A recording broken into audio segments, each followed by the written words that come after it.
Bonjour mes chers amis scorpions, je vous souhaite en pleine forme et surtout en bonne santé. Je vous rappelle que mes tirages sont des tirages généraux, ils peuvent ne pas correspondre en tout point à la situation que vous vivez actuellement. Donc s'il vous plaît mes chers amis scorpions, ne prenez que ce qui résonne, ce qui fait sens pour vous et laissez le reste à côté. Bien entendu, vous pouvez toujours aller regarder votre ascendant, votre signe lunaire, puisqu'il peut venir soit vous amener de nouveaux éléments. En ce qui concerne le signe lunaire, c'est surtout tout ce qui va être de l'émotionnel, comment vous vivez votre émotionnel. Allez, on va aller voir ici avec l'oracle du peuple animal. Quel est l'animal totem qui vous suit cette semaine et quel est son message? Et nous avons ici le faucon qui nous parle, si vous voyez ce petit signe ici, de communication. Ok, même sans que c'est pas la première fois que vous avez le faucon, mes chers amis scorpions. Le faucon vous dit ceci, je vous lis déjà la première petite phrase. Il est l'heure, l'opportunité se présente, saisissons-la.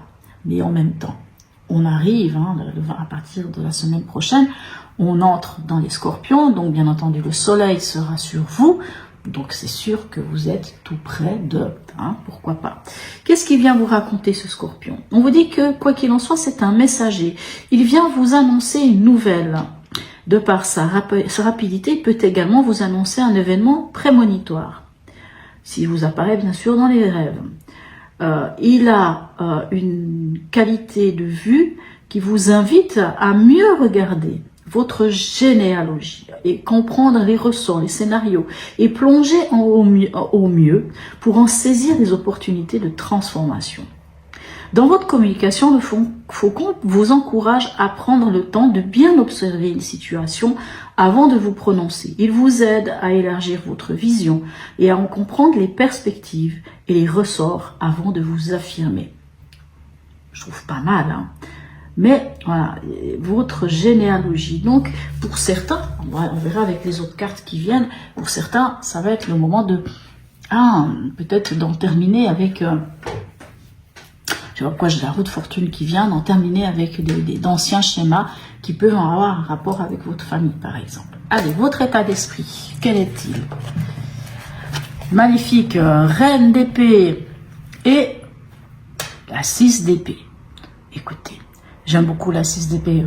Pour ceux qui me connaissent, vous savez déjà, 6 d'épée, c'est cette idée de transition. C'est on quitte un état pour aller vers autre chose. On quitte une berge pour se diriger de l'autre côté de la berge. De l'autre côté de la rivière. Et cette reine d'épée, la reine d'épée, je l'aime beaucoup aussi celle-là. Alors, la reine d'épée, parlons d'elle. La reine d'épée, alors bien sûr c'est une énergie, vous pouvez être un homme, ça n'a rien à voir. La reine d'épée, c'est cette énergie qui dit que, on dit de la reine d'épée qu'elle en a vécu pas mal dans sa vie. De par tout ce qu'elle a vécu, elle se laisse plus démonter et peu importe ce qu'elle va dire ou penser ou agir, ce sera sans y mettre de l'affect. Ce sera d'une manière voilà, le défaut de cette reine, ce serait d'être très tranchante, voire d'être blessante. Ce serait le défaut. Mais a tendance à réagir quand même d'une manière claire.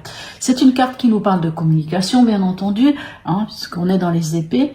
Elle nous parle de communication. La reine d'épée, c'est la mineure de la justice, donc elle peut trancher, elle peut être claire, elle peut voir les choses clairement. Ok, mais n'oubliez pas le message du faucon. Même si vous avez un message à faire passer, regardez bien la situation dans son ensemble avant de vous prononcer. D'accord ? Ok. Mais ce qui me plaît ici, c'est qu'on a la transition. Donc vous allez plus vous laisser faire. Ça, c'est clair et net avec cette reine d'épée dans votre état d'esprit. C'est clair. Vous faites preuve de clarté. Vous faites preuve de discernement avec cette reine d'épée. Et en plus, avec ce 6 d'épée, vous êtes dans un mouvement de quelque chose. Vous allez vers quelque chose. Votre défi. On a un 6 de coupe et on a un pape. Ok. Alors, vous voyez, c'est drôle, puisque le faucon peut vous inviter à regarder l'aspect généalogique, l'aspect de vos parents, de vos grands-parents et toutes ces choses. Et ce 6 de coupe, c'est une carte qui peut nous parler de nostalgie, mais qui nous parle de ce lien qu'il y a avec notre enfant intérieur. hein. Et cet enfant intérieur, souvent, est en lien avec, bien entendu, la famille, le cocon familial, hein, puisque le 6 de coupe, c'est aussi le cocon familial.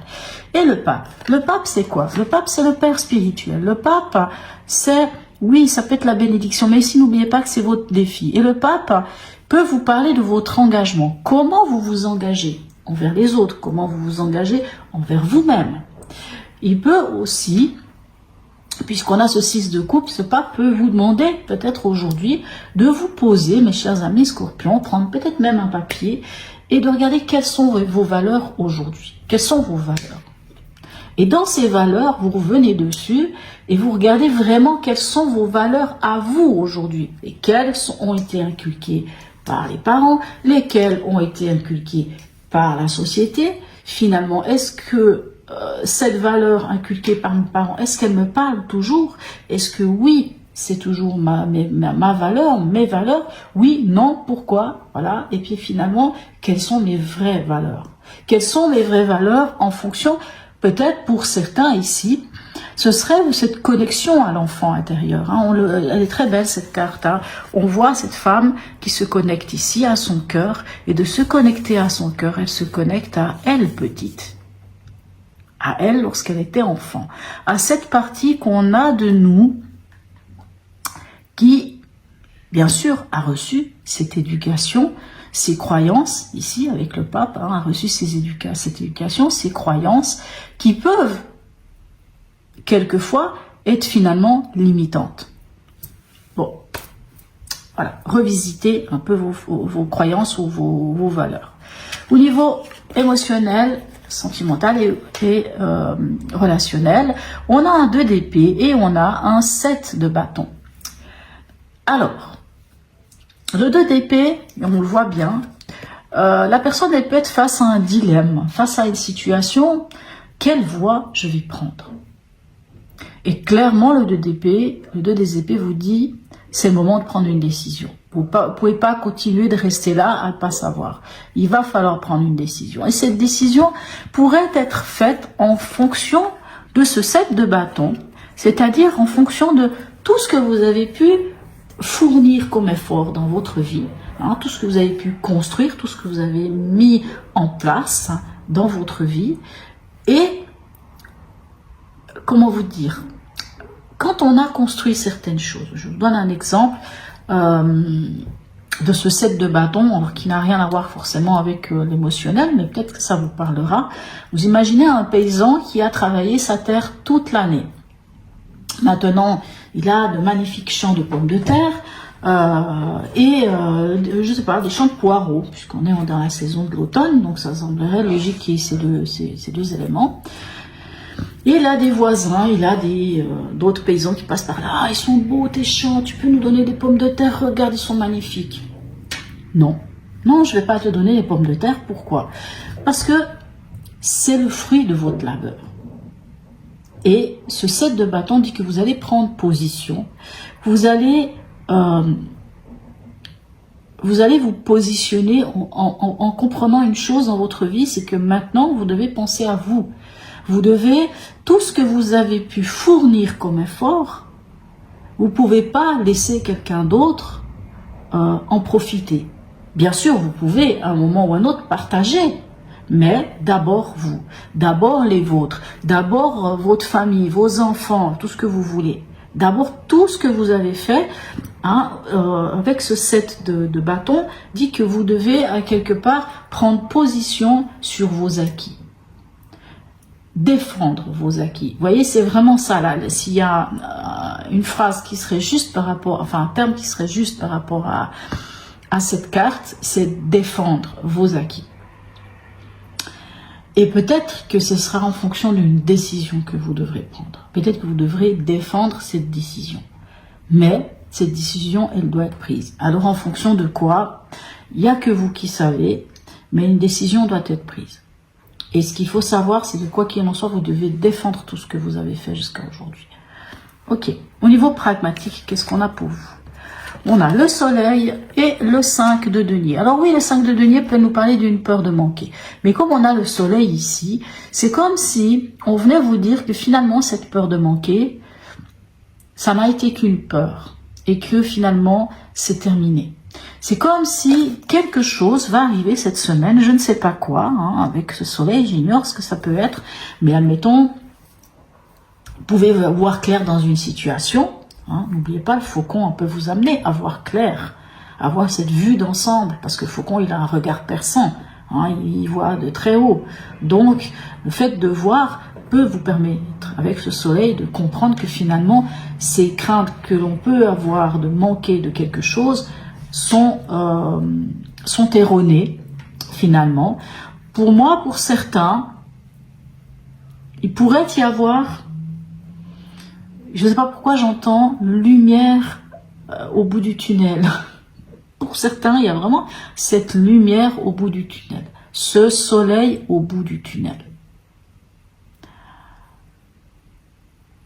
Et sans doute dû à une situation financière, pragmatique, ou une crainte de manquer de quelque chose. Enfin, pas forcément de l'argent, mais ça peut être aussi la crainte de manquer, je sais pas, de moyens, de connaissances, ou peu importe. Vous en êtes où à la fin de cette semaine, mes chers amis? Oh, encore le 6 des épées, une de mes cartes préférées, comme je vous l'ai dit, et cette reine de denier. Clairement, vous voyez cette carte comme elle est magnifique. Vous tournez le dos à l'ombre et vous allez vers la lumière. Vous êtes en transition. Vous n'êtes pas encore arrivé de l'autre côté, mais vous y allez. Et c'est drôle parce que, comme je venais de vous dire tout à l'heure, la semaine prochaine, hein, la semaine qui suit, on entre dans le signe du Scorpion. Donc le Scorpion aura le soleil sur lui. Le soleil, on le voit ici et on le voit ici au bout, le soleil, il est là. Donc pour moi, s'il y a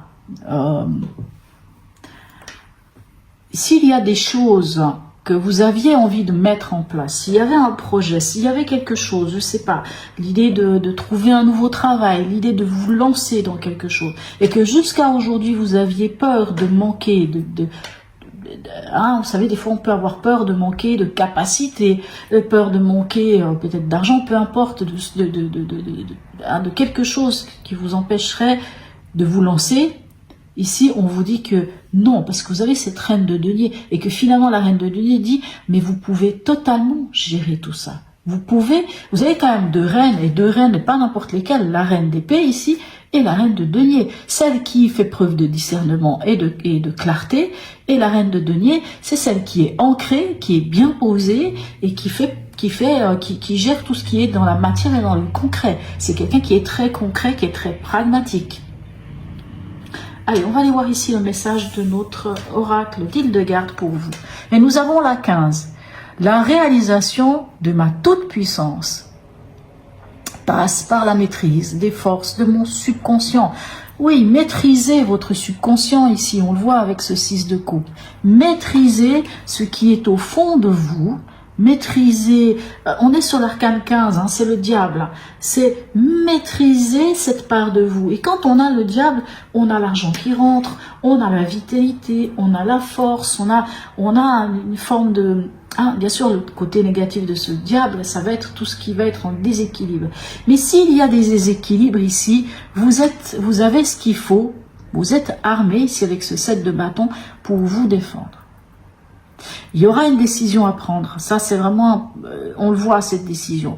Faites juste attention à ne pas être trop tranchante ou tranchant par rapport à des mots que vous pourriez dire. Mais l'un dans l'autre, je pense qu'il n'y a pas de souci. Allez, dernier message ici. Eh bien oui, changement. Cette carte, elle vous dit, c'est le moment, c'est maintenant. Vraiment, elle vous dit ça. Elle vous dit maintenant. C'est maintenant que le changement s'opère. Ah. Vous pouvez être, peu importe ce qui vous arrive, vous êtes dans une énergie, mes chers amis scorpions, de transformation, qui ne peuvent qu'être bénéfiques à votre évolution, que ça soit intérieur, que ça soit extérieur, à votre mieux-être. Mais on le voit ici, hein, dans votre défi. Hein, c'est vraiment de revoir peut-être vos valeurs, de comprendre certaines choses, peut-être de comment dirais-je, d'aller une forme d'affirmation de vous, hein, quelque part. Et vraiment, allez-y, lancez-vous. Clairement, on vous dit de vous lancer. Bien entendu, reprend ici avec ce faucon cette idée d'avoir cette vue d'ensemble, mais vous avez quand même 2 fois ici le 6 d'épée qui nous dit clairement que vous avez quitté un état. En tout cas, c'est déjà dans votre état d'esprit, mais à la fin, vous quittez un certain état et vous allez vers cet autre état et regardez vers quoi vous allez, vers la lumière. Vous allez vous quitter, ce 6 d'épée, c'est vraiment ça, c'est vraiment, on quitte quelque chose qui ne nous convenait plus. On n'est pas encore arrivé au bout, mais on est tout près. Voilà mes chers amis scorpions. En tout cas, n'hésitez pas à me laisser un petit commentaire, un smiley, un petit emoji, c'est toujours très sympa. À liker, à partager, à vous abonner si ce n'est déjà fait. Sur ce, mes chers amis scorpions, je vous souhaite une très belle semaine et je vous dis à tout bientôt.